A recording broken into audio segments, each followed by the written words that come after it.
Aujourd'hui, notre reportage s'intéresse à un secteur encore émergent mais extrêmement porteur, celui des biotechnologies. Employant des professionnels des sciences de la vie, de plus en plus d'entreprises, soutenues par les pouvoirs publics, valorisent notre biodiversité marine et terrestre. D'autres compagnies procèdent à des essais cliniques des médicaments du futur ou produisent du matériel de pointe pour la chirurgie et la médecine. C'est bien chez nous et ce n'est pas de la science-fiction. Regardez.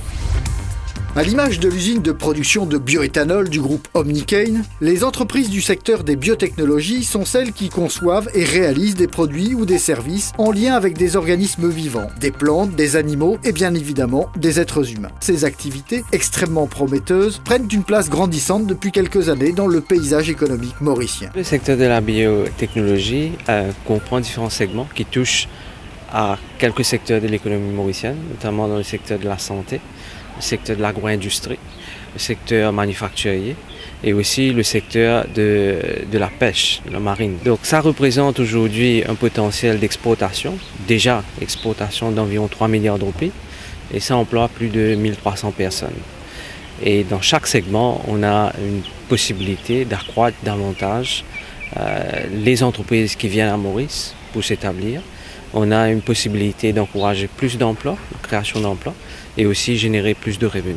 À travers des rencontres internationales, comme récemment la conférence BioAfrica 2014, l'agence de promotion des investissements, le BOI, met en valeur les initiatives publiques visant à développer ce secteur et les résultats enregistrés par les entreprises qui y opèrent déjà. Comme cette filiale du groupe IBL, spécialisée dans les biotechnologies marines, grâce à laquelle Maurice joue déjà dans la catégorie des champions, en valorisant les ressources immenses de sa zone exclusive de l'océan Indien. À l'île Maurice, il y a environ 500 tonnes de thon entiers qui sont transformés tous les jours pour la fabrication de longes, de conserves et autres produits à destination de l'alimentation humaine. Et ces 500 tonnes de thon génèrent à peu près 250 tonnes de ce que l'on appelle des coproduits, donc qui sont constitués essentiellement de la peau, des arêtes et des têtes de ces thons qui ne sont donc pas utilisés directement. Grâce à ces coproduits, eh bien, nous générons d'autres produits manufacturés qui, eux, sont de haute valeur ajoutée et que l'on considère comme étant issus de biotechnologie, que l'on utilise aujourd'hui pour l'alimentation des bébés, pour les produits pharmaceutiques, comme lutte contre la DMLA par exemple, les maladies cardiovasculaires, etc.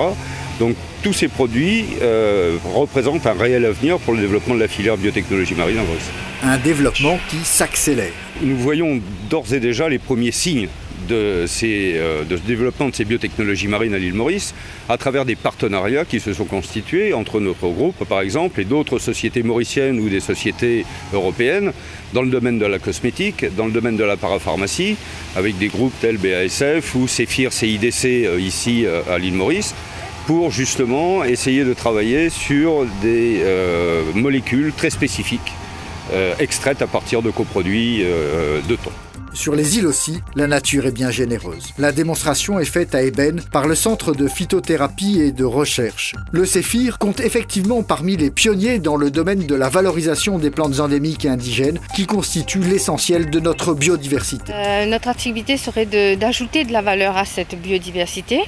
Comment? C'est sur deux différents panels. Le premier serait de la valorisation des extraits. Le deuxième volet de Cephir serait de travailler sur les plantes médicinales, mais à but de purifier et d'isoler les principes actifs pour développer des médicaments. Effectivement, moi je crois fort en cette mouvance vers des médicaments ou que ce soit des principes actifs complètement isolés et purifiés ou des extraits standardisés de notre biodiversité, que ce soit l'île Maurice, l'île des Mascareignes, qui pourraient dans un futur aider nos populations ici et même être envisagées vers le monde.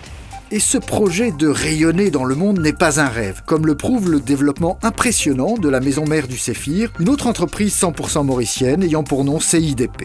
Donc le CIDP, le Centre international de développement pharmaceutique, est une société prestataire de services avec deux types d'activités. Une activité de recherche avec l'entité Cephir où nous valorisons les plantes originaires de l'île Maurice et de la région des Mascareignes et une activité de recherche clinique et préclinique.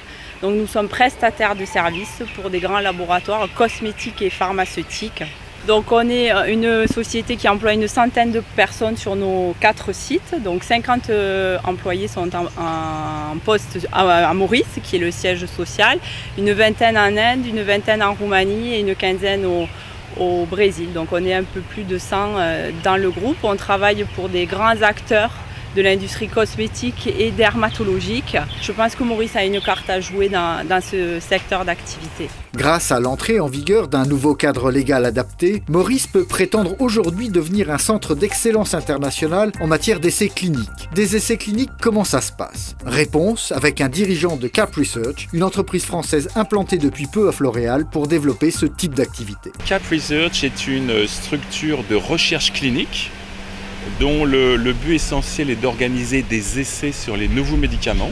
On va surtout s'assurer que ces molécules ne sont pas toxiques, c'est-à-dire on utilise des très petites doses, même à dose unique, chez des gens qui n'ont rien, des volontaires sains.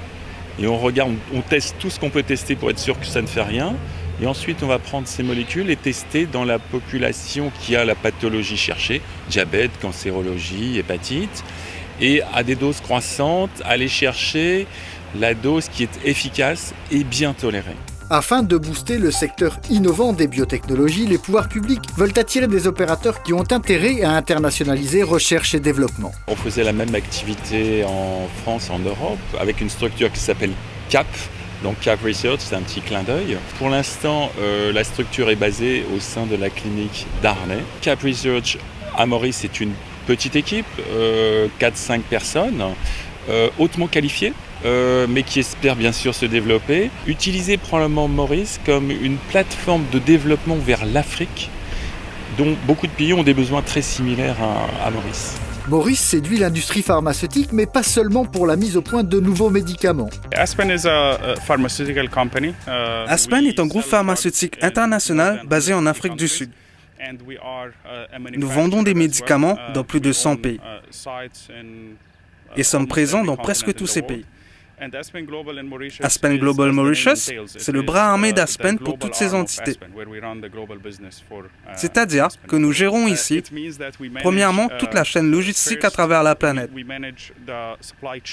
Nous gérons aussi les finances de toutes nos implantations et les aspects juridiques de la propriété intellectuelle pour tous nos produits.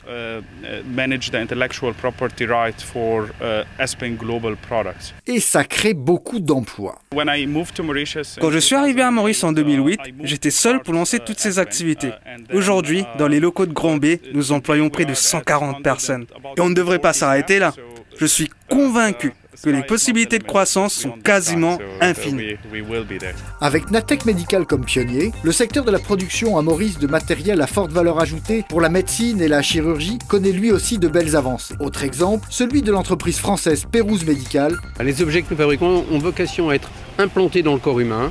Ce sont essentiellement des artères artificielles qui sont tissées et tricotées à Maurice. Ce sont essentiellement des chambres implantables pour le traitement de la cancérologie. C'est les voies d'administration des chimiothérapies. C'est l'accès artériel et veineux sur le corps humain. Nous fabriquons 85% de nos produits sur l'île, que nous exportons dans le monde entier. Parce qu'on a trouvé ici une qualité de main-d'œuvre formée par 40 ans de textile, où les gens savent travailler rapidement dans le respect de la qualité. On est à Maurice aussi parce que tout le monde est anglophone et francophone. Il n'y a pas de décalage horaire. On a un accueil de la part du gouvernement mauricien qui est très agréable. Ils font des efforts pour former les gens. La montée en puissance d'une nouvelle filière industrielle comme les biotechnologies passe évidemment par la formation de personnel compétent. L'Université de Maurice s'y emploie depuis une quinzaine d'années, grâce à des universitaires passionnés qui mettent en place des enseignements et lancent des programmes de recherche dans ce domaine. D'abord au sein de la vénérable faculté d'agriculture qui s'apprête à fêter ses 100 ans d'existence. Au début, à l'université, la biotechnologie a commencé avec la formation des étudiants en licence en agroalimentaire, c'est-à-dire biotechnologie agroalimentaire, ce qui s'appelait un BSc in Food and Agricultural Biotechnology. Et nous avions un laboratoire de base, comme celui-là, où nous formions les étudiants, par exemple, à régénérer les plantes, complètement libérer des virus, des pathogènes qui pourraient justement baisser la production, la productivité au champ. 15 ans après, je dois dire qu'on a beaucoup bougé. C'est-à-dire qu'on a maintenant 3 labos en biotechnologie. C'est-à-dire le laboratoire de culture in vitro, le labo de biologie moléculaire et le labo de microbiologie. Nous avons maintenant diversifié beaucoup plus les biotechnologies. Donc nous comprenons biotechnologie végétale, marine, formation pour les tests cliniques, biologie moléculaire, extraction d'ADN, caractérisation, phylogénétique.